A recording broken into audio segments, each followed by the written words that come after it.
Hi, this is Bill. So in this demo, I'll be showing to you the incident management dashboard. So this is an out-of-the-box capability where you could basically see the different scenarios or KPIs that you are looking at. And as you can see here, this is from the top left, you'll have incidents opened by today, any unassigned incidents, and so on, right? So you could basically um, get real-time information from the incident data that you have at the moment.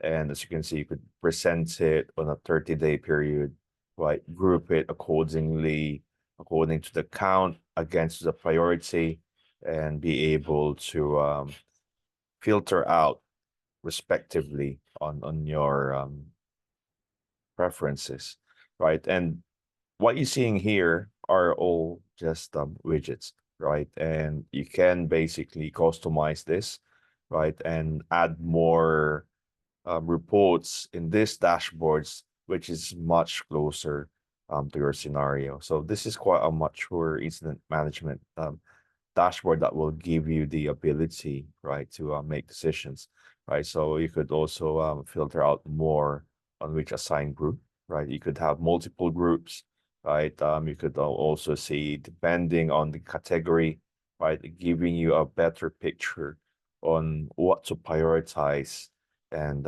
take action in this particular tickets or incidents, right? So on top of what you have here, easily you could add more, right? Add more reports, right? So for example, you go to reports, right? And you type in incidents, right?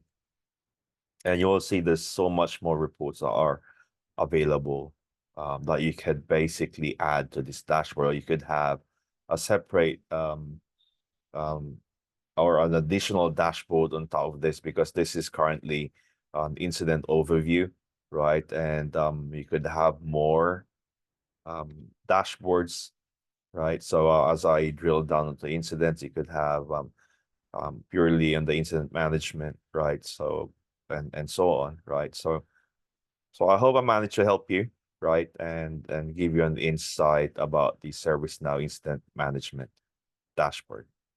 Thank you.